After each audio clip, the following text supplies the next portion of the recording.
مس امبرین، یہ سب کچھ آپ کیا کہہ رہی ہیں؟ آپ جانتی ہیں کہ یہ کتنا بڑا گناہ ہے۔ وہ معصوم لڑکیاں بے سہارا ہیں، ان کا اس دنیا میں کوئی نہیں، تو اس کا یہ مطلب نہیں کہ آپ ان کے ساتھ اتنی بڑی زیادتی کریں۔ میں آپ کو یہ ظلم نہیں کرنے دوں گا۔ وہ لڑکیاں یہاں پر پناہ لینے کے لیے آتی ہیں، اپنی عزت محفوظ کرنے کے لیے آتی ہیں، لیکن آپ نے تو ان کی زندگی مزید برباد کر رکھی ہے۔ خدا کا واسطہ ہے ان کو رہنے دیں، آپ ایسا کچھ بھی ان کے ساتھ نہیں کریں گی۔ میں نے عاجزی بہت کے ساتھ مس امبرین سے یہ سب کچھ کہا تھا، جو کہ اس دارالامان کی ایڈمن تھیں۔ مس امبرین بہت خود غرض اور چالاک تھی، ان لڑکیوں کو اپنے مقصد کی خاطر استعمال کرتی اور اس سے اپنے گھر کے اخراجات چلاتی۔ حالانکہ ایڈمن ہونے کے ناطے ان کو اس ادارے سے اچھی خاصی تنخواہ مل رہی تھی، لیکن جب انسان کو لالچ آ جاتی ہے اور اس کو آمدنی کی بے حد ضرورت ہو تو وہ غلط کام کرنا شروع کر دیتا ہے۔ مس امبرین نے بہت جلد یہی کام کیا۔ شروع میں جب وہ یہاں پر آئی تھی تو بہت اچھی اور خوش اخلاق تھی۔ کبھی کبھی اس کو دیکھ کر یوں نہ لگتا تھا کہ یہ شروع والی امبرین ہے۔ خوش اخلاق اتنی تھی کہ ہر شخص اس سے متاثر ہو جاتا تھا۔ وہ لڑکیاں جو دکھ درد میں اپنے گھر چھوڑ کر آتی تھیں، جب وہ یہاں مس امبرین کے زیر سائے رہتی تو اپنے آپ کو محفوظ سمجھتی اور سکون محسوس کرتی تھیں۔ اپنے دکھ درد مس امبرین کے سامنے کھول کے رکھ دیتی تھیں۔ مس امبرین انہیں حوصلہ دیتی، انہیں سمجھاتی اور جینے کے لیے نئی امید دکھاتی تھی۔ لیکن اب تو مس امبرین کے جو حالات چل رہے تھے، میں خود ان کو سمجھ نہیں پا رہا تھا۔ نہ جانے کب سے وہ یہ سب کچھ کر رہی تھیں اور اس طرح وہ لڑکیوں کی زندگی بھی برباد کر چکی تھی۔ اصل میں مس امبرین پہلی دفعہ جب اس کام میں اپنے آپ کو لے کر آئی تو وہ شام مجھے آج تک یاد ہے۔ وہ شام جب مس امبرین کے پاس ایک نوجوان خوبصورت امیر لڑکا آیا اور تب مس امبرین کی چاہے کا وقت تھا۔ دارالامان میں رہائشی ایک عائشہ نامی لڑکی مس امبرین کے لیے چائے لے کر آئی۔ عائشہ بہت خوبصورت تھی، اس کو دیکھ کر لگتا تھا کہ اللہ تعالیٰ نے دنیا کی ساری خوبصورتی اسی میں رکھ دی ہے۔ اس کے ہاتھ اس قدر نرم تھے کہ انسان اگر ایک بار اس کے ہاتھوں کو دیکھ لے تو کہیں اور نہ دیکھتا۔ ابھی تو اس کی آنکھیں بھی آزمانے کے قابل تھیں۔ اس کی غزالی آنکھوں میں وہ ہلکے سرمئی رنگ کے لینز ہر انسان کو اپنی طرف متوجہ کرتے تھے۔ عائشہ اس پورے دارالامان میں سب سے خوبصورت اور نمایاں لڑکی تھی، اور جب وہ لڑکا فرقان مس امبرین سے بات کرنے کے لیے آیا ہوا تھا تو تب عائشہ مس امبرین کے لیے چائے کا کپ لے کر آئی، اور بس اسی دن سے اس امیر زادے کی نظر عائشہ پر پڑ گئی۔ بے شک عائشہ بے سہارا تھی، وہ یہاں پر اپنی زندگی کو گزارنے والی تھی، لیکن اس کا مقصد یہ نہیں تھا کہ مس امبرین نے اس کو اپنے لیے استعمال کرتی یا پھر اس کی عزت کا سودا کر دیتی۔ یہ سب کچھ کرنا ان کو زیب نہیں دیتا تھا۔ خیر، عائشہ چائے دے کر اس شام کو چلی گئی۔ کچھ دنوں بعد وہ امیر زادہ فرقان دوبارہ آ گیا اور آ کر ڈائریکٹ مس امبرین سے کہا کہ اس لڑکی کو میں کچھ دن اپنے ساتھ رکھتا ہوں۔ تب مس امبرین نے کہا، یہ کس قسم کی بات کر رہے ہیں؟ میں ساتھ بیٹھا سن رہا تھا۔ تب فرقان نے کہا کہ میں اپنی بات صاف کرتا ہوں، مجھے بات کو گھما پھیر کر کرنے کی عادت نہیں، تو صاف الفاظ میں میری بات یہ ہے کہ آپ مجھ سے منہ مانگی قیمت لے لیں، لیکن اس لڑکی کو کچھ دنوں کے لیے میرے پاس بھیج دیں، یا پھر ایک رات ہی سہی، آپ جتنی قیمت مانگیں گی میں آپ کو دینے کے لیے تیار ہوں، لیکن میں اس کو اپنے ساتھ لے کر جانا چاہتا ہوں۔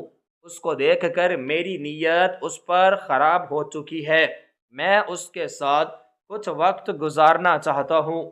مجھے امید ہے کہ آپ میری بات اچھی طرح سے سمجھ رہی ہوں گی۔ تب مس امبرین نے حیران ہو کر فرقان کی طرف دیکھا اور کہا کہ تمہیں شرم نہیں آ رہی مجھ سے اس طرح کی باتیں کرتے ہوئے؟ تم نے سوچ بھی کیسے لیا کہ میں لوگوں کی امانتیں اس طرح تمہارے ہاتھ سونپ دوں گی، یا پھر میں امانت میں خیانت کروں گی؟ میں کبھی بھی یہ سب نہیں کر سکتی۔ تب فرقان نے مس سمرین کو مسکراتے ہوئے دیکھا اور کہا کہ جو قیمت میں آپ کو دینے لگا ہوں شاید آپ اس قیمت کو سن کر انکار نہ کر سکیں گی، اور آپ کو اس سے کیا ہے؟ اگر میں ایک رات عائشہ کے ساتھ گزار لوں گا تو آپ کی کئی ضروریات اس سے پوری ہو سکتی ہیں، آپ اپنے گھر کے اخراجات پورے کر سکتی ہیں، یا پھر جو پیسے میں آپ کو دے رہا ہوں اس سے آپ اپنی خواہشات کو بھی پورا کرنے کے لیے خود کو راضی کر سکتے ہیں۔ یہ کوئی عام قیمت نہ ہوگی، لاکھوں روپے کی قیمت ہوگی۔ اس کے بدلے صرف ایک رات کی بات ہے، آپ چاہیں تو کچھ بھی کر سکتی ہیں، کان وان کسی کو خبر نہ ہوگی۔ آپ یہاں پر ایک معمولی نوکری کر رہی ہیں، یہاں پر بہت کم تنخواہ آپ کو ملتی ہوگی، اس سے تو آپ کے گھر کے اخراجات ہی پورے ہوتے ہوں گے، بچوں کے خرچے یا پھر آپ کی خواہشات تو پوری نہ ہو سکتی ہوگی۔ اگر آپ مجھے میری بات مان لیں تو آپ کی خواہشات بھی پوری ہو سکتی ہیں اور آپ کے گھر کا گزارا بھی اچھا چل سکے گا۔ آگے آپ کی مرضی ہے، سوچ لیں، میں کل شام کو دوبارہ آؤں گا۔ اگر آپ راضی ہو گئیں تو میں قیمت بھی اپنے ساتھ لے کر آؤں گا، وہ پیسے آپ کو دے دوں گا اور دوسرے ہاتھ عائشہ کا ہاتھ پکڑ کر لے جاؤں گا۔ اب آپ کی مرضی ہے۔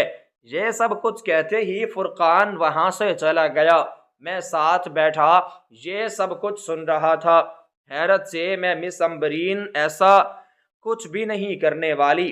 اگلی صبح جب مس امبرین آئی تو وہ کافی پریشان لگ رہی تھی۔ میں نے سمجھ لیا کہ یہ ضرور کچھ سوچ کر آئی ہیں یا پھر اپنے اچھے دوست کو انکار کرنے والی ہیں، اسی وجہ سے یہ پریشان ہو رہی ہیں، کیونکہ میں جانتا تھا کہ مس امبرین ایسا کرنے کے بارے میں کبھی بھی نہیں سوچے گی۔ میں یہی سب کچھ سوچ کر بھی مس امبرین کے پاس گیا اور اس سے جا کر کہنے لگا کہ مس امبرین، تو آپ نے فرقان کی بات پر توجہ دی؟ آپ نے سوچا کہ آج آپ کیا کرنے والی ہیں؟ کیونکہ جہاں تک میں آپ کو جانتا ہوں تو آپ کبھی بھی یہ سب کچھ کرنے کے لیے راضی نہیں ہوں گی، تو پھر آپ نے اس کو اسی وقت انکار کیوں نہیں کیا تھا؟ ایک رات کا سوچنے کا وقت کیوں لیا آپ نے؟ آپ کو اسی وقت انکار کر دینا چاہیے تھا۔ آپ جانتی ہیں کہ یہ لڑکیاں آپ کے پاس امانت ہیں اور آپ ایک عورت ہیں، پھر عورت ہو کر آپ کو یہ سب کچھ کرنا زیب نہیں دیتا۔ تب مس امبرین مسکرا کر زور زور سے کہنے لگی کہ تمہارا اس سب میں کوئی تعلق نہیں ہے، میں اس دارالامان کی ایڈمن ہوں اور جو چاہوں کر سکتی ہوں، تم سے مشورہ لینے کی مجھے کوئی ضرورت نہیں ہے، اور نہ ہی میں نے تم سے مشورہ مانگا ہے، اس لیے بہتر ہوگا کہ تم یہ مشورہ اپنے پاس رکھو۔ میں مسکرانے لگا اور کہنے لگا، مجھے لگتا ہے کہ شاید آپ نے فرقان کی بات ماننے والی ہیں اور عائشہ کو اس کے ساتھ بھیجنے والی ہیں۔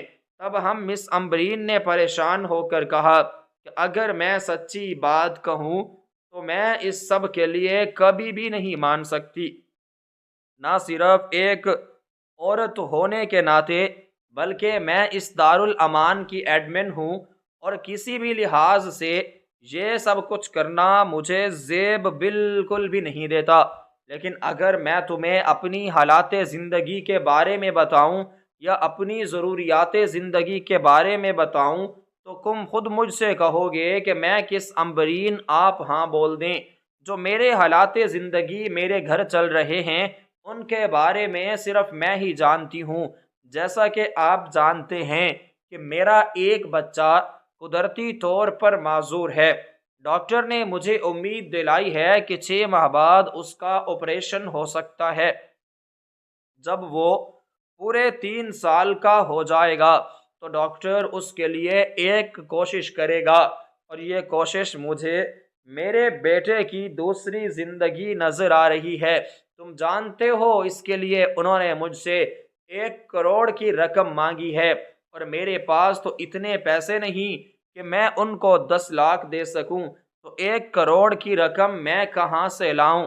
بس میں نے یہی سوچ لیا ہے کہ میں فرقان کو ہاں کر دوں گی، اور وہ جو پیسے دے گا میں ان کو جمع کرتی رہوں گی۔ کچھ عرصے بعد میرے پیسے پورے ہو جائیں گے تو میں اپنے بیٹے کا علاج کرواؤں گی۔ میری تنخواہ اتنی کم نہیں ہے، لیکن گھر کے اخراجات بہت زیادہ ہیں۔ ہر ماہ جو مجھے تنخواہ ملتی سب کچھ گزارے لائق پورا ہو جاتا ہے۔ تم جانتے ہو کہ میرا شوہر کوئی کام نہیں کرتا، وہ سارا دن گھر پر ہی پڑا رہتا ہے۔ ساس کی ذمہ داری، بچیوں کی ذمہ داری اور گھر کا سارا سامان میرے ذمے ہوتا ہے، اور وہ بس انہی کام پر لگ جاتے ہیں۔ میرے پاس کچھ بھی نہیں بچتا، تو پھر میں کہاں سے اپنے بیٹے علی کا علاج کرواؤں گی؟ اس لیے مجھے سب کچھ کرنا ہوگا، نہ چاہتے ہوئے مجھے رقم پوری کرنی ہوگی، اور سب کچھ میں کر گزروں گی، کیونکہ میں اب علی کو اس صورتحال میں مزید نہیں دیکھ سکتی ہوں۔ میں ایک ماں ہوں، میری حالت کو سمجھو، مجھ سے مزید میرے بیٹے علی کا درد برداشت نہیں ہوتا۔ جب میں اس کو لاچار دیکھتی ہوں، نہ تو کچھ کھا سکتی ہوں، نہ کچھ بول سکتی ہوں، نہ ہی مسکرا سکتی ہوں، اور نہ ہی کچھ پی سکتی ہوں، تو اسے دیکھ کر مجھے تکلیف ہوتی ہے۔ اس کے جسم میں ہر وقت نالی لگی رہتی ہے جس کے ذریعے ہم خوراک اس کو ڈالتے رہتے ہیں۔ یہ تکلیف مجھ سے برداشت نہیں ہوتی۔ میں کچھ بھی کروں گی، لیکن 1 کروڑ روپے میں جمع کر کے اپنے بیٹے کی اس بیماری سے ضرور لڑوں گی۔ میں جانتی ہوں کہ ڈاکٹر نے مجھے کہا ہے کہ یہ ایک رسک ہے، اس سے کچھ بھی ہو سکتا ہے، لیکن میں اپنے بچے کی جان بچانے کے لیے ہر حد سے گزر جاؤں گی، اور اس کے لیے مجھے کچھ بھی کرنا پڑے میں کرنے کے لیے تیار ہوں۔ یہ سب کچھ کہنے کے دوران بھی مس امبرین کی آنکھیں بالکل سرخ ہو چکی تھیں، یوں لگتا تھا کہ جیسے وہ خون کے آنسو رو رہی ہوں۔ اپنے آپ کو وہ کنٹرول تو کر رہی تھی، لیکن ان کا دکھ جو کہ ان کے بیٹے علی کی وجہ سے ان کے سینے میں تھا وہ باہر نکل چکا تھا، اور میں اچھی طرح سے سب کچھ نوٹ کر چکا تھا، لیکن وہ اپنے بیٹے کو بچانے کے لیے بہت بڑی غلطی کرنے والی تھی، ایک ایسی غلطی جس کا شاید وہ ازالہ نہیں کر سکتی تھی، کیونکہ وہ اپنے بچے کو نئی زندگی دینے کی وجہ سے کئی معصوم لڑکیوں کی جان برباد کرنے والی تھی۔ خیر، میں خاموش ہو گیا، اور جب میں نے مس امبرین کے خیالات کو جانچا اور پرکھا تو مجھے یقین ہوا کہ واقعی میں مس امبرین آج سے بہت کچھ کرنے والی ہے، کیونکہ یہ سب ایک بار نہیں ہونے والا تھا۔ اگر ایک بار یہ شروع ہونا ہوتا تو پھر یہ ایک رسم بن جانی تھی، اور ہمیشہ کے لیے یہ رسم کوئی توڑ نہیں سکتا تھا۔ پھر یہ سب کچھ عادت بن جانی تھی، اور میں امبرین کو تو ویسے ہی پیسوں کی ضرورت تھی، وہ دوسروں کی زندگی داؤ پر لگانے کے لیے ذرا بھی سوچنے والی نہ تھی۔ میں خاموش ہو گیا اور وہاں سے چلا گیا، اپنی جگہ پر آ بیٹھا، اور مسلسل یہی سوچتا رہا کہ نہ جانے آج کیا ہونے والا ہے۔ اتنا تو میں جان چکا تھا کہ مس امبرین یہ سب کچھ کرنے کے لیے راضی ہو چکی ہے، اور پھر جب وہ ایک بار کرے گی تو یہ سب کچھ چھوڑنے والی نہیں، بار بار کرنے کے لیے بھی وہ اپنے آپ کو راضی کر سکتی ہے۔ یہ سب سوچنا میرے بس میں نہ تھا، خود ہی میری سوچ اس کی طرف جا رہی تھی۔ کئی بار خود کو سمجھایا اور کہا کہ میرا اس سب میں کوئی معاملہ نہیں، میں رک سکتا تھا، سمجھ سکتا تھا، اور یہ سب میں نے کر دیا۔ اب اس کے علاوہ میری اور کوئی ذمہ داری نہیں ہے۔ مس امبرین جانے اور ان کے کام جانے، میں کسی کو جواب دہ نہیں ہوں اور نہ ہی کوئی مجھے جواب دے۔ یہ سوچ کر میں اپنے کام میں مشغول ہو گیا۔ شام ہوئی تو وہ شخص فرقان دوبارہ حاضر ہو گیا۔ میں امبرین کے لیے کافی سارے تحفے اور ساتھ میں ایک خالی چپ بھی لے آئی جس میں مس امبرین اپنی مرضی کی قیمت لکھ سکتی تھی۔ جیسے میں نے یہ سب کچھ دیکھا تو میرے قدموں کے نیچے سے زمین نکل گئی۔ مس امبرین تو کچھ لاکھ کے لیے ہی عائشہ کو اس کے ساتھ بھیجنے کے لیے تیار ہونے والی تھی، اور اب تو جب اس نے وہ خالی پیک چیک کیا تو اس پر لپک پڑی اور فوراً سے عائشہ کو اس شخص کے ساتھ بھیجنے کے لیے تیار ہو گئی۔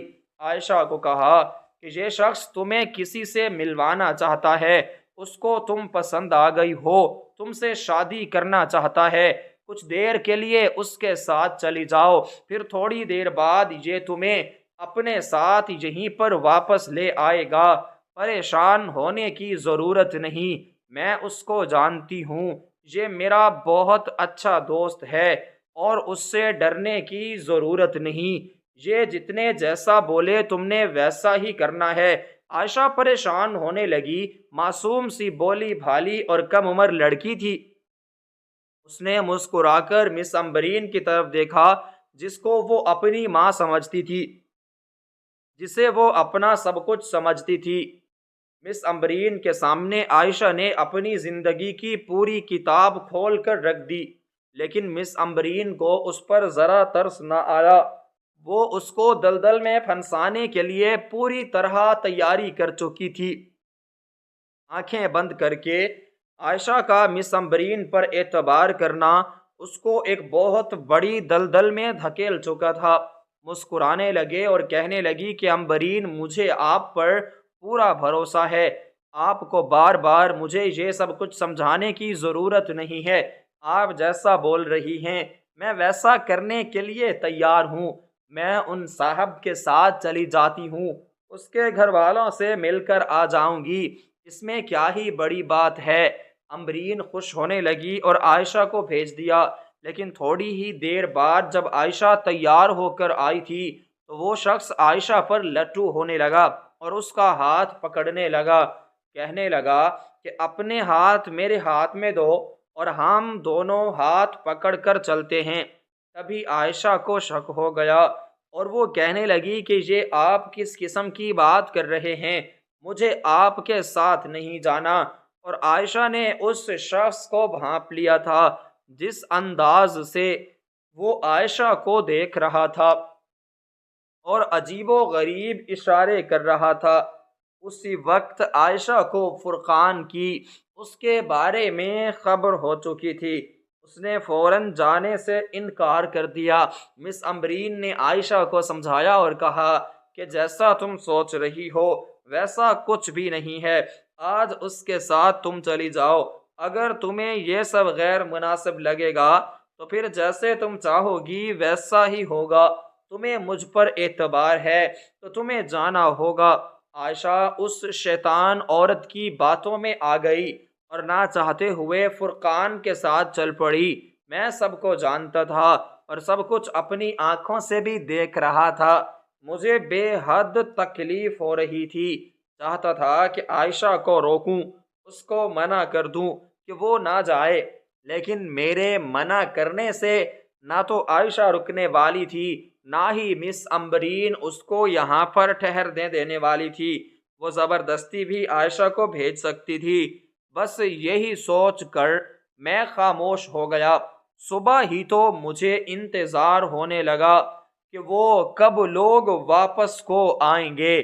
کافی دیر انتظار کرنے کے بعد جب عائشہ واپس آئی تو اس کی حالت اس سے دیکھی نہ جا رہی تھی۔ جب میں نے عائشہ کو اس حالت میں دیکھا تو میں اپنی ہی نظروں میں گر گیا۔ مجھے شدید شرم آئی کہ یہ سب کچھ کیا ہو گیا ہے۔ اس شخص نے ظالمانہ طریقے سے عائشہ کے ساتھ زیادتی کرنے کی کوشش کی۔ مجھے سارا منظر یاد آ گیا کہ کس طرح عائشہ نے اس کو روکا ہوگا اور وہ زبردستی کرنے کی کوشش کر رہا ہوگا، اور کس تکلیف سے عائشہ گزری ہوگی۔ میں کچھ بھی نہ کر سکتا تھا۔ عائشہ کانپے جا رہی تھی، اس کی آنکھیں سرخ ہو چکی تھی اور موٹے موٹے آنسو برسات کی طرح برس رہے تھے۔ جیسے ہی عائشہ آئی تو مس امبرین فوراً سے بھاگ کر اس کی طرف گئی اور کہنے لگی، عائشہ یہ تمہیں کیا ہو گیا ہے؟ تب اس نے کوئی جواب نہ دیا اور روتے ہوئے اپنے کمرے میں چلی گئی۔ وہ کسی سے نظریں ملانے کے بھی قابل نہ تھی۔ وہ اپنے آپ کو بہت بڑا گنہگار سمجھتی تھی اور مس امبرین کو دھوکے باز سمجھنے میں اس نے ذرا بھی دیر نہ لگائی۔ جیسے مس امبرین اس کے پیچھے گئی تو چیخنے چلانے کی آوازیں آنے لگیں۔ وہ کہنے لگی کہ آپ میری ماں تھی، آپ نے مجھے اتنا بڑا دھوکہ کیسے دے دیا؟ آپ نے اپنی ہی بیٹی کے ساتھ اتنی بڑی زیادتی کیسے ہونے دی؟ میں جانتی ہوں کہ وہ شخص آپ کو ساری حقیقت بتا کر گیا ہے، اس نے کیا کرنا والا ہے۔ آپ سب جاننے کے باوجود بھی مجھے اس دلدل میں دھکیل چکی ہیں جسے میں کبھی واپس نہیں آ سکتی۔ میں اپنی عزت بچا کر خود کو محفوظ کرنے کے لیے اس دارالامان میں آئی تھی، لیکن مجھے تو کچھ بھی حاصل نہ ہوا۔ جس عزت کو بچانے کی خاطر میں نے اپنے آپ کو اپنے پیاروں سے الگ کر دیا، وہاں سے بھاگ آئی، لیکن افسوس کہ وہ عزت میں بچا نہ پائی۔ آپ نے بہت ہی بے رحمی کے ساتھ میرے جذبات کو ختم کر دیا۔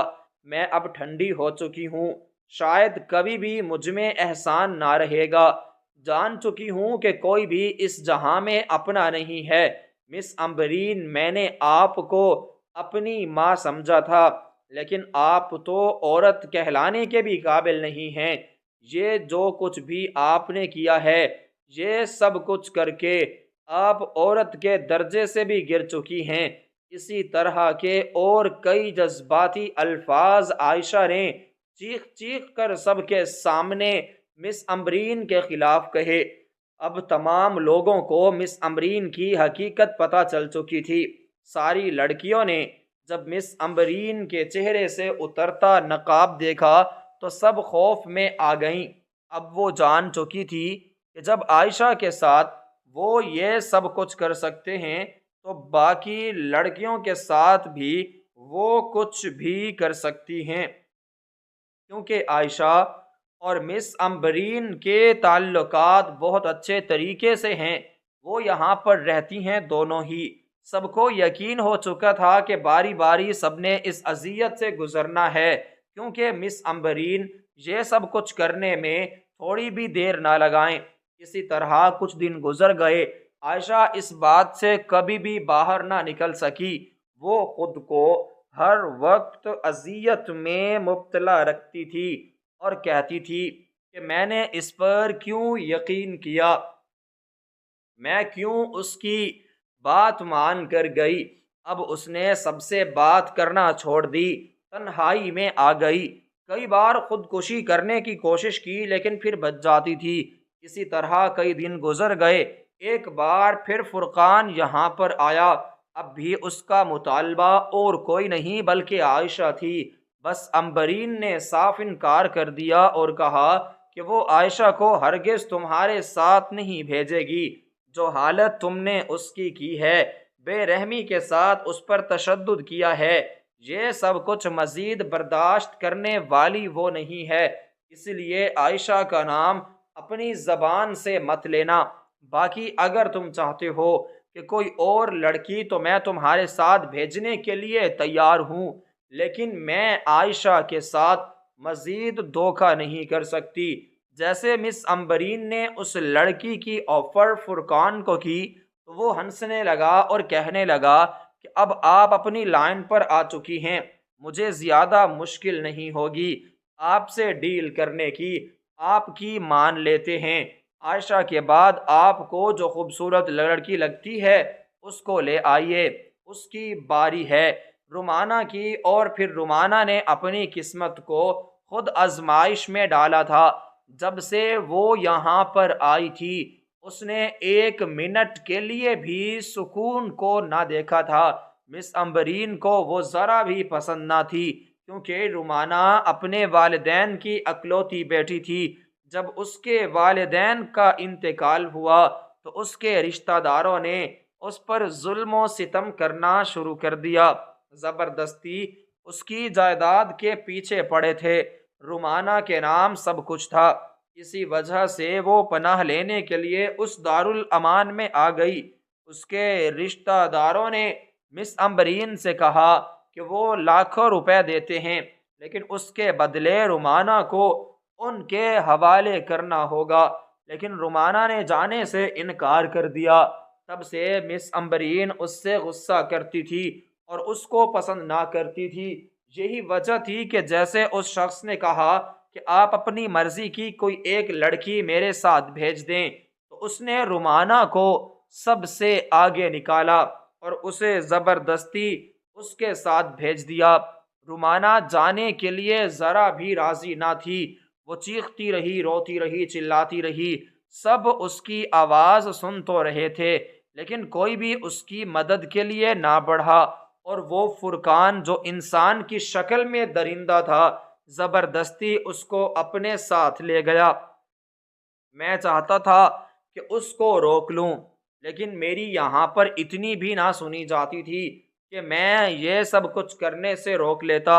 ایڈمن ہونے کے ناطے مس امبرین کو تمام ذمہ داریاں دی گئی تھیں اور وہ جو چاہیں کر سکتی تھی۔ میں ان کو سمجھا تو سکتا تھا لیکن ان کے آگے کچھ بھی بولنے کی ہمت نہ تھی۔ خیر میں خاموش ہو گیا۔ میں کیا کسی کو روکتا؟ میری خود اپنی زندگی ایک سوالیہ نشان بنی ہوئی تھی۔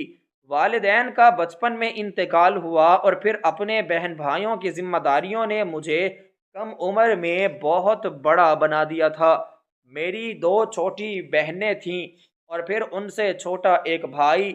3 بہن بھائیوں کی ذمہ داریاں میرے اپنے سر پر آ چکی تھیں۔ خود کما رہا تھا، ابھی تک میری شادی نہ ہوئی تھی۔ میں چاہتا تھا کہ پہلے اپنی بہنوں کی شادی کر لوں، اس کے بعد اپنی شادی کروں گا اور پھر اپنے بھائی کو دلہا بناؤں گا، لیکن یہ سب کچھ میری خواہش بن چکی تھی۔ ایک خواب تھا جو میں ہر وقت پورا کرنے کی کوشش میں لگا رہتا تھا اور ابھی تک پورا نہ ہوا تھا۔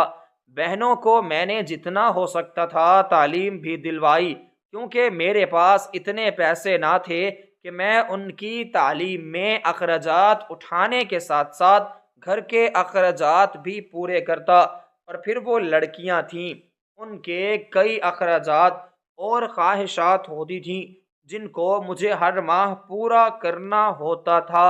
بس اسی لیے میں نے ان کو بہت کم تعلیم دلوائی تھی۔ خود سوچتا تھا کہ اپنی بہنوں کو پڑھاؤں، ڈاکٹر بناؤں یا پھر اچھی تعلیم اور اعلیٰ تعلیم دلواؤں، لیکن افسوس کہ میں کچھ بھی نہ کر سکا۔ لیکن میں جانتا تھا کہ میرا چھوٹا بھائی نوید ضرور کچھ بنے گا۔ وہ اپنی زندگی میں ہمیشہ چیزوں کو ابزب نہیں کرتا رہتا تھا، اور میں چاہتا تھا کہ میں اپنے بھائی کو ڈاکٹر بناؤں، لیکن ڈاکٹر بننے کے لیے جو اخراجات چاہیے ہوتے ہیں میں ان کو پورا نہ کر سکتا تھا۔ میں نے اپنے دل میں اپنے بھائی کے لیے یہ خواہش تو پیدا کر لی تھی، لیکن اب اس کو کیسے پورا کرنا تھا یہ میں نہیں جانتا تھا۔ خیر دن گزرتے گئے، میری بہنیں جوان ہوتی گئیں۔ بڑی بہن کا رشتہ ایک مناسب گھر میں ہوا تو میں چاہتا تھا کہ جلد از جلد اس کی شادی کر لوں تاکہ بڑی بہن سے فارغ ہو کر چھوٹی بہن کی بھی ذمہ داریوں کا بوجھ اٹھاؤں۔ جوان بہنوں کا گھر میں بیٹھنا مجھے تکلیف دیتا تھا، کئی قسم کی باتیں کرتے تھے۔ میں دن رات یہاں پر ہوتا تھا، ہفتے میں ایک بار گھر آتا تھا، پھر میرا چھوٹا بھائی بھی اسکول جاتا اور میری بہنیں گھر میں اکیلی ہوتی تھیں۔ ہم جس محلے میں رہتے تھے وہاں کی عورتوں کی زبان سے تو خدا بچائے طرح طرح کی باتیں سننے کو ملتی تھیں۔ خاموش ہو جاتا، کچھ نہ کر پاتا۔ یتیم بچیوں کے سر سے جب والدین کا سایہ اٹھ جاتا ہے تو ان پر گلی کا بچہ بھی تانے دینے کے لیے پہلی صف میں کھڑا ہو دکھائی دیتا ہے، اور ہمارے ساتھ بھی یہی کچھ ہو رہا تھا۔ میری بہنیں پاک دامن اور پاکیزہ ہونے کے باوجود بھی سوالیہ نشان بن چکی تھیں۔ ہمارے محلے دار طرح طرح کے سوالات مجھ سے کرتے، یہاں تک کہ ایک بوڑھی خاتون تو مجھ سے کہتی کہ بیٹا، اپنی بہنوں کی جلد از جلد شادی کر لو، ان کو کیوں بٹھا رکھا ہے؟ کیا تم کسی گل کھلنے کے انتظار میں ہو؟ تم چاہتے ہو کہ ان پر کوئی الزام لگے یا پھر ان کے کردار کو مزید اچھالا جائے؟ تمہاری بہنوں کی عمر نکلی جا رہی ہے۔ بس جب میں نے اس قسم کی باتیں اپنی بہنوں کے لیے سنی تو مجھے بہت تکلیف ہوئی۔ بس اس لیے جب ایک مناسب جگہ سے میری بڑی بہن کا رشتہ آیا تو میں نے فوراً اس کی شادی کر لی اور اس کو اپنے گھر کا کر دیا۔ اب میں چاہتا تھا کہ میری دوسری بہن کا رشتہ بھی اچھی جگہ پر ہو جائے تاکہ میں اپنی بہنوں کی ذمہ داریوں سے آزاد ہو جاؤں۔ پھر ہم دو بھائی بچتے ہیں تو میں اپنے لیے کچھ نہ کچھ کر ہی لوں گا، اس چیز کا مجھے بالکل یقین تھا۔ لیکن میرے چھوٹے بھائی کا مسئلہ تھا، میں اس کے لیے بھی کچھ کرنا چاہتا تھا۔ خیر، ابھی تو میری ایک بہن بچ چکی تھی۔ کچھ ہی دنوں بعد ہمارے گھر میں ہمارے دور کے رشتہ دار آئے اور ان کو میری بہن بہت زیادہ پسند آئی۔ وہ لوگ بہت اچھے اور معزز گھرانے کے تھے، ہم سے کئی گناہ زیادہ امیر تھے۔ ہم دونوں کی حیثیت میں زمین آسمان کا فرق تھا۔ جب انہوں نے میری بہن کے رشتے کی بات کی تو میں نے ساری کتاب کھول کر ان کے سامنے رکھ دی۔ ان کو بتا دیا کہ ہم غریب گھرانے کے ہیں لیکن میری بہن بہت شریف اور پاکیزہ ہے۔ آپ لوگ اگر اس کو اپنانا چاہتے ہیں تو کل آپ ہمیں ہماری غربت کے طعنے نہیں دیں گے۔ میری بہن کو کسی قسم کی کوئی بھی بات نہیں سنائیں گے۔ وہ مسکرانے لگے اور کہنے لگے کہ بیٹا، یہ سب تم کیا کہہ رہے ہو؟ ہم نے تو ایسا کبھی سوچا بھی نہیں ہے۔ بس انہوں نے ایک دو بار پھر مجھ سے بات کی تو میں نے اپنی بہن کے رشتے کے لیے ہاں کر دی اور کچھ ہی دنوں بعد اس کی شادی بھی کرنے کے لیے راضی ہو گیا۔ اور پھر دیکھتے ہی دیکھتے ان لوگوں نے شادی کی تاریخ مجھ سے مانگی تو میں نے بھی ہاں کر دی، دوستوں سے ادھار لیا اور اپنی بہن کو جہیز پورا کر کے دیا۔ اب میں اپنی چھوٹی بہن کے فرض سے آزادی حاصل کر چکا تھا، باقی بات رہ گئی تھی میرے چھوٹے بھائی کی، تو اس کو بھی میں جلد اس کے مقصد کے لیے دور بھیجنے والا تھا تاکہ وہ اپنا مقصد حاصل کر کے کامیاب ہو کر لوٹے۔ اور یہاں پر میں چاہتا تھا کہ کسی شریف اور اچھے خاندان کی لڑکی سے میں شادی کر لوں تاکہ وہ میری زندگی کو سنوار دے۔ میری زندگی جس طرح سے بے رنگ پڑی ہے، کوئی ایسی لڑکی میری زندگی میں شامل ہو جائے جو میری اس بے رنگ سی زندگی کو رنگوں میں بھر دے اور میری زندگی میں ایک بار پھر سے خوشیاں لوٹا دے۔ اب بس میری یہی خواہش رہ چکی تھی۔ میں سوچتا تھا کہ میں اپنی بہنوں کی شادی کر لوں گا تو ان سے آزاد ہو جاؤں گا، پھر وہ اپنے اپنے گھروں کی ہو جائیں گی تو میں اپنے گھر کی طرف بھرپور توجہ دے پاؤں گا۔ لیکن یہ ساری سوچ بھی میری درست نہیں نکلی، کیونکہ جب میری ساری بہنوں کی شادی ہو گئی تو ان کے کئی مسائل مجھے سننے کو ملے۔ کبھی ان کے شوہر اسے لڑائی کر لیتے تو کبھی ساس عجیب و غریب باتیں کرتی تھی۔ میری بہنیں کئی کئی روز آ کر میرے گھر بیٹھ جاتی ہیں، میں ان کو سمجھاتا لیکن کوئی فرق محسوس نہ ہوتا۔ کیونکہ میری بڑی بہن کی شادی جس گھر میں ہو کر گئی تھی، وہ لوگ شروع میں تو بہت اچھے اور معزز لگتے تھے، لیکن بعد میں انہوں نے اپنے رنگ ڈھنگ دکھانے شروع کر دیے، میری بہن کو ذلیل و رسوا کرنا شروع کر دیا۔ میں نے بھی اپنی بہن کو کچھ دن کے لیے اپنے پاس روکے رکھا تاکہ ان لوگوں کو میری بہن کی اہمیت معلوم ہو جائے۔ جب کئی عرصے تک میری بہن ان لوگوں کے پاس نہ گئی تو ان لوگوں کو میری بہن کی قدر ہو گئی، اور وہ لوگ معذرت کے ساتھ آ کر میری بہنا کو لے گئے۔ مجھے بھی خوشی ملی کہ اب انشاءاللہ میری بہن کا گھر صحیح طریقے سے بس جائے گا۔ اسی طرح زندگی گزر گئی۔ اب میری دونوں بہنیں اپنی زندگی میں بہت آگے نکل چکی تھی، خدا تعالیٰ نے ان کو اولاد جیسی نعمت دے دی، وہ اپنی زندگی کی تمام خوشیاں حاصل کر چکی تھی۔ اب باری تھی میری، مجھے ابھی تک کوئی بھی مناسب لڑکی نہ ملی۔ دارالامان کا کام بھی اسی طرح سے چلے جا رہا تھا۔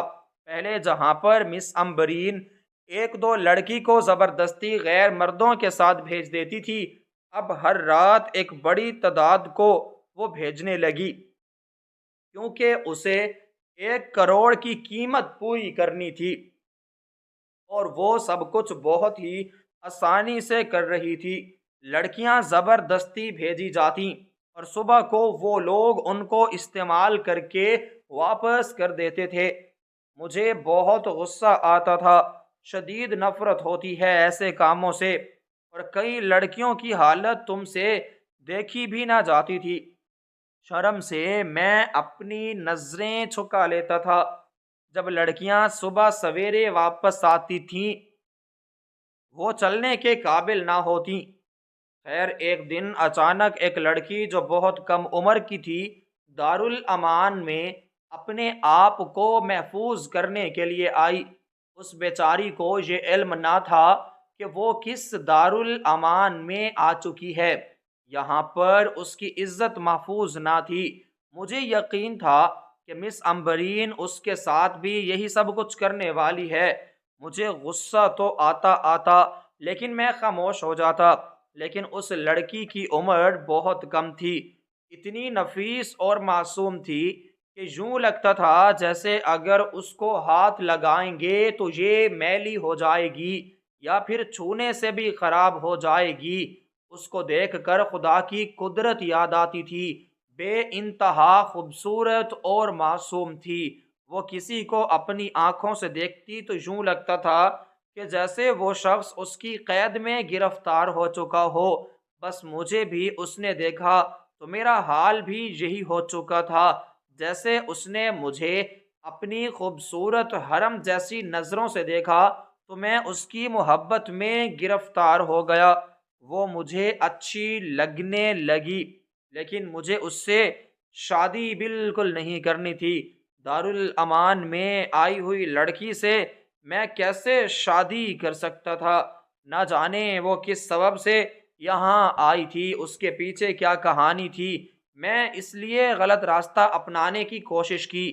میں چاہتا تھا کہ میں کچھ دنوں یا پھر ایک رات کے لیے صحیح اس لڑکی کو اپنے ساتھ لے جاؤں تاکہ اس لڑکی کے ذریعے میں اپنی خواہشات کو پورا کر سکوں، لیکن مجھے یہ علم نہ تھا کہ لڑکی بہت باعزت اور خاندانی ہوگی۔ اس کی عمر تقریباً 13 سال لگ رہی تھی۔ جیسے ہی میں نے اس پر گندی نظر ڈالی اور یہ سوچا کہ آج رات میں اس کو اپنے ساتھ زبردستی لے جاؤں گا، تو اسی وقت میرے ساتھ ایک ایسا واقعہ ہوا جس کو دیکھ کر میں حیران رہ گیا۔ میں سوچ بھی نہیں سکتا تھا کہ وہ لڑکی جس کا نام مہرین تھا اتنی اچھی نکلے گی۔ مجھے لگتا تھا جو بھی دارالامان میں لڑکیاں آتی ہیں وہ اپنی زندگی کو خود برباد کرتی ہیں، اپنا گھر نہ چھوڑیں، ہر صورت میں اپنے گھر میں رہیں، یہاں پر آنے کا مقصد صرف اور صرف اپنی عزت کو برباد کرنا ہوتا ہے۔ اور مہرین کو بھی میں نے ایسے ہی سمجھا۔ جب شام ہوئی تو میں نے سوچا کہ آج رات میں اس کو اپنے ساتھ لے جاؤں گا اور اس کے ذریعے اپنی خواہشات کو پورا کروں گا۔ میں ابھی اس کے ساتھ گیا، اس کے پاس کھڑا ہی تھا کہ ایک گاڑی آ کر ہمارے دارالامان کے سامنے رکی۔ میں نہیں جانتا تھا کہ یہ لوگ کون تھے، یہ پہلی بار یہاں پر آئے تھے، اس سے پہلے میں نے ان لوگوں کو کبھی نہ دیکھا تھا۔ مجھے لگا شاید یہ مس امبرین کے کوئی گاہک ہیں جو اس سے مطالبہ کرنے کے لیے آئے ہیں، یا پھر لڑکیوں کو لے جانے کے لیے اپنی گاڑی لے کر آئے ہیں۔ اس کے علاوہ اور مجھے کچھ بھی نہ سوچا۔ یہ لڑکی مہرین میرے ساتھ ہی کھڑی تھی۔ میں نے اس سے حال پوچھا اور اس کے قریب ہونے کی کوشش کی تو فوراً جو شخص گاڑی سے اترا تھا وہ اس کو دیکھ کر مہرین گھبرانے لگی اور کہنے لگی کہ مجھے اس سے بچا لیں۔ میں حیران ہو کر مہرین کی طرف بڑھا اور کہنے لگا کہ یہ کون ہے اور ان سے کیوں ڈر رہی ہو؟ تب مہرین نے کہا کہ یہ میرے والد ہیں اور زبردستی میری شادی میرے کزن کے ساتھ کروا رہے ہیں۔ وہ مجھ سے عمر میں بہت بڑا ہے، میں نے اس سے شادی نہیں کرنی، مجھے بچا لیں۔ میں نے کہا کہ تم یہاں پر امان میں ہو، کوئی بھی یہاں پر تمہیں ہاتھ نہیں لگا سکتا۔ تب اس کا والد آیا اور میرے آگے ہاتھ جوڑنے لگا، کہنے لگا کہ میری بیٹی میرے حوالے کر دیں، یہ جیسا چاہے گی ویسا ہوگا، میں اس کی شادی اس لڑکے کے ساتھ نہیں کروں گا۔ یہ پڑھنا چاہتی ہے، میں اس کو پڑھانے کے لیے تیار ہوں، لیکن اس کو ہمارے ساتھ بھیج دو۔ ہماری عزت خاک میں ملا کر یہ یہاں آ گئی ہے، لوگ ہم سے کئی طرح کے سوال کر رہے ہیں، حالانکہ اس نے کوئی غلط کام نہیں کیا، کسی بھی جگہ اپنا منہ کالا نہیں کیا، لیکن اس کے باوجود بھی ہمیں لوگوں کے کئی سوالات کے جواب دینے پڑ رہے ہیں، اسی لیے آپ مہربانی کر کے اس کو ہمارے ساتھ بھیج دیں۔ میں نے مہرین کی طرف دیکھا تو وہ انکار کرنے لگی اور کہنے لگی کہ مجھے پتا ہے یہ میرے والد ہیں، میرے ساتھ زبردستی کر رہے ہیں، کئی عرصے سے میں ان کو روک رہی ہوں کہ مجھے شادی نہیں کرنی، لیکن یہ پھر بھی میرے وہاں پر شادی کر رہی ہے، میں ان کے ساتھ بالکل بھی نہیں جاؤں گی۔ تب اس کے والد نے کہا کہ بیٹا تم جہاں چاہو گی میں تمہاری شادی وہیں پر کر دوں گا، اگر تم چاہتی ہو کہ میں تمہارا نکاح کر دوں تو میں ابھی کے ابھی ان لوگوں کے سامنے تمہارا اس لڑکے کے ساتھ نکاح کرنے کے لیے تیار ہوں، اگر تمہیں کوئی پسند ہے تو مجھے بتاؤ۔ مجھے واقعی میں احساس ہو گیا ہے کہ میں تمہارے ساتھ زبردستی کر رہا تھا اور وہ لڑکا تمہارے کسی بھی قابل نہیں ہے۔ تمہارے جانے کے بعد مجھے اس کی سچائی معلوم ہو گئی ہے، اس نے میری بہت زیادہ بے عزتی کی ہے، تمہاری ماں کی بھی بے عزتی کی ہے، مجھے اس کے ساتھ تمہاری شادی نہیں کرنی، تم ٹھیک تھی میں غلط تھا، اگر تمہیں کوئی پسند ہے تو مجھے بتاؤ۔ مہرین نے اچانک میری طرف اشارہ کیا اور کہا کہ مجھے اس شخص سے شادی کرنی ہے۔ میں حیران ہو چکا تھا، اس کو دیکھ رہا تھا، مجھے یقین نہیں ہو رہا تھا کہ مہرین ایک دم سے یہ سب کچھ کہہ دے گی۔ میں بھی خاموش تھا۔ فوراً سے نکاح کی تیاریاں ہو گئیں اور دارالامان میں ہی میرا اور مہرین کا نکاح ہو گیا۔ میں مہرین کو پسند کرتا تھا، چاہتا تھا، لیکن اس طرح جو کچھ ہوا ایک دم سے مجھے تو اپنی آنکھوں پر یقین نہیں ہو رہا تھا۔ اس کے بعد میں مہرین کو اپنے گھر لے گیا اور کہا کہ تم اپنے والدین کے ساتھ رہو، میں کچھ عرصے بعد شادی کروں گا، ابھی میرے حالات صحیح نہیں ہیں۔ جب میں مہرین کو اس کا گھر چھوڑنے کے لیے گیا تو اس کا گھر دیکھ کر میں حیران رہ گیا۔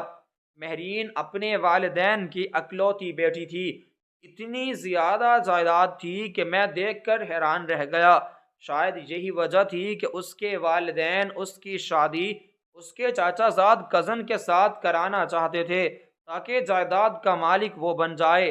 جب میں نے اپنے سسر کو یہ کہانی بتائی اور اپنے حالات اور واقعات بتائے تو وہ کہنے لگا کہ اب تمہیں وہاں پر نوکری کرنے کی کوئی ضرورت نہیں ہے، تمہیں یہیں پر ہی نوکری کرنی ہوگی، میرا آفس ہے، تمہیں میرا بزنس سنبھالنا ہوگا، یہ سب کچھ تمہارا ہے، کیونکہ اب تم میری بیٹی ہونے والے شوہر ہو، اور میری یہی نیت تھی کہ میری بیٹی کا جو بھی شوہر بنے گا یہ سب کچھ اسی کا ہوگا، کیونکہ میری بیٹی نے تمہیں چنا ہے تو اس نے تم میں کوئی نہ کوئی خوبی دیکھی ہوگی، میں جلدی تم دونوں کی رخصتی کر دوں گا، تو میں تو یہی رہنا ہوگا، یہ سب کچھ تمہارا ہے۔ جیسے ہی مہرین کے والد نے مجھے سب کہا تو میں حیران رہ گیا، ایک دم سے اتنی ساری جائیداد مجھے مل چکی تھی بغیر کسی محنت کے۔ جب میں نے خود کو امیر پایا تو میں خدا کا شکر ادا کرتا رہ گیا۔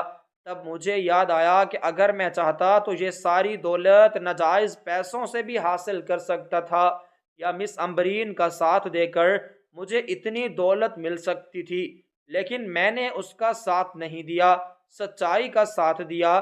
شاید یہی وجہ ہے کہ خدا تعالیٰ نے مجھے زمین سے اٹھا کر آسمان پر لا کر کھڑا کیا ہے اور میری تمام خواہشات کو پورا کر دیا ہے۔ یہ سب کچھ جو ہو رہا تھا مجھے اس پر یقین نہیں ہو رہا تھا، میں اپنی آنکھوں سے سب دیکھ چکا تھا، لیکن یوں لگ رہا تھا جیسے کوئی خواب دیکھ رہا ہوں۔